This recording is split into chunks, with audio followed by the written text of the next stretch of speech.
Maira loved the silence of the library. It was her sanctuary, the only place on campus where the noise of her own anxious thoughts didn't echo too loudly. She spent most of her days nestled in the corner of the literature section, surrounded by towering shelves of old poetry books. Her favorite was a worn blue-bound collection of Emily Paris, its pages yellowed and its spine cracked.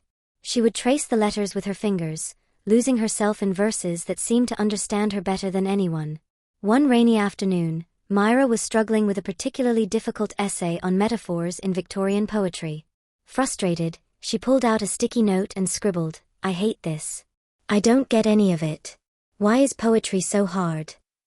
She slipped it between the pages of the Paris book, half hoping someone might read it, half wishing she could disappear into the book itself. The next day, when she returned to the library, her heart nearly stopped. There, tucked beside her note, was another one. The handwriting was bold and playful, a stark contrast to her own neat script. It read, "You've got this. Try focusing on the second stanza. And don't worry, poetry is supposed to be hard. That's how you know it's worth it." Maira stared at the words, her cheeks warming. Someone had read her note. Someone had responded. She didn't know who, but for the first time in weeks, she didn't feel so alone. Over the next few weeks, the notes became a ritual. Maira would leave her worries, her questions, her little joys in the book. In return, her anonymous pen pal would offer encouragement, advice, and sometimes, a silly doodle.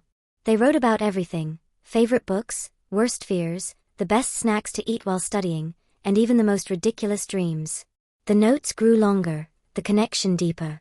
Maira began to look forward to her visits to the library, not just for the books, but for the secret conversation hidden between the pages. In real life, Maira was painfully shy. She avoided crowded spaces and rarely spoke to anyone outside her small circle of friends. Julie, on the other hand, was the opposite.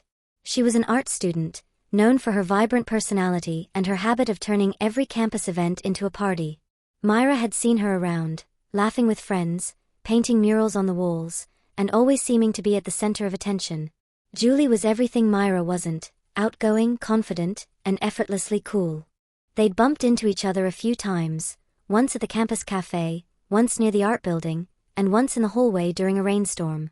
Each time, Maira felt her heart race, but she could never bring herself to say more than a polite hi. Julie, meanwhile, always greeted her with a bright smile and a cheerful hey, as if they were old friends. Maira couldn't imagine her pen pal being someone like Julie. In her mind, the person who wrote the notes was quiet, thoughtful, and a little bit mysterious, someone just like her. She imagined them as a fellow bookworm, someone who understood the comfort of solitude and the beauty of words. One afternoon, Maira arrived at the library later than usual. The sun was setting, casting a golden glow through the tall windows. She made her way to her usual spot, her heart fluttering with anticipation. She opened the Paris book, hoping for a new note. But this time, there was no note. Instead, she saw movement from the corner of her eye. Julie, the art student, was standing at the shelf, slipping a folded piece of paper into the book. Maira froze. Her breath caught in her throat.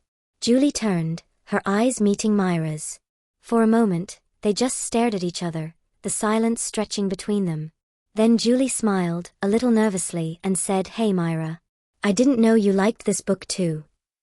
Maira's mind raced. You're my pen pal," she whispered, her voice barely audible. Julie's cheeks turned pink. "Yeah. I've been leaving notes for you. I knew it was you from the beginning. I saw you reading this book every day, and I just wanted to talk to you, but I didn't know how. I thought, maybe this way it wouldn't be so scary." Maira felt a wave of emotions: surprise, disbelief, and something warm and tender that she couldn't quite name. "All this time, it was you?" Julie nodded. "I wanted to get to know you, but I didn't want to make you uncomfortable. I didn't want to mess things up." Maira looked down at the book, her fingers trembling. I thought my pen pal was someone quiet, like me." Julie laughed softly. "I guess I surprised you. But I hope that's not a bad thing." Maira shook her head. "No. It's good. It's really good." They sat down together, the book between them. Julie pulled out the note she had just written. It was short, but it made Maira's heart swell. Thank you for being brave enough to write to me. I'm glad it was you. Maira smiled, her eyes filling with tears. I'm glad it was you too. From that day on, they started spending more time together. They studied in the library, shared snacks at the cafe, and talked about everything, their dreams, their fears, their favorite poems. Maira found herself opening up in ways she never thought possible. Julie, in turn, learned to slow down, to appreciate the quiet moments and the beauty of simple things. Their friendship grew into something deeper, something unspoken but undeniable. They didn't need grand gestures or dramatic declarations. Their love was in the notes, in the shared smiles, in the way they understood each other without words. One evening, as the sun set behind the library, they sat together on the steps, the Paris book open between them. Maira reached for Julie's hand, her heart pounding. Thank you, she said softly. For being my pen pal. For being my friend. For being, you. Julie squeezed her hand, her eyes shining. And thank you, Maira. For accepting me. They sat in silence, the world around them fading away. In that moment, they knew they had found something rare and beautiful, a love built on words, trust, and the quiet magic of the library letters.